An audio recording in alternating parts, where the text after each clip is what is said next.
Demi membela warga Palestina, pasukan Hizbullah nekat maju ke pos terdepan Zionis di selatan Lebanon.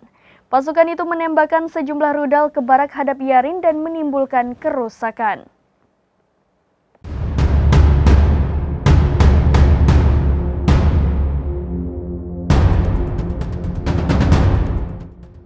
Demi membela warga Palestina, pasukan Hizbullah nekat maju ke pos terdepan Zionis di selatan Lebanon.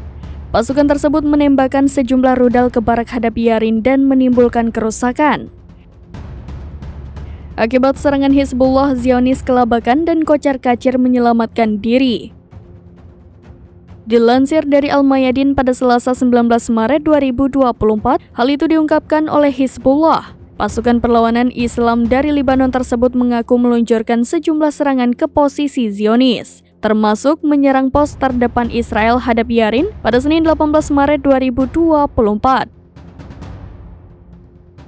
Dalam serangannya itu, Hizbullah menembakkan sejumlah rudal ke hadap Yarin hingga mengakibatkan sejumlah ledakan. Akibat serangan itu, Zionis pun kelabakan dan mengalami kerugian. Hizbullah mengklaim serangan ke pos terdepan Israel itu sebagai respons atas kekejaman Israel terhadap warga Palestina di Gaza. Hizbullah juga mengumumkan selain hadap Yarin, pasukannya juga menargetkan 5 markas lainnya di perbatasan.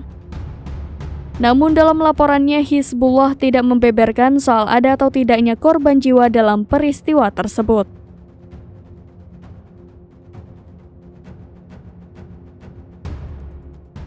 Download Tribun X sekarang, menghadirkan lokal menjadi Indonesia.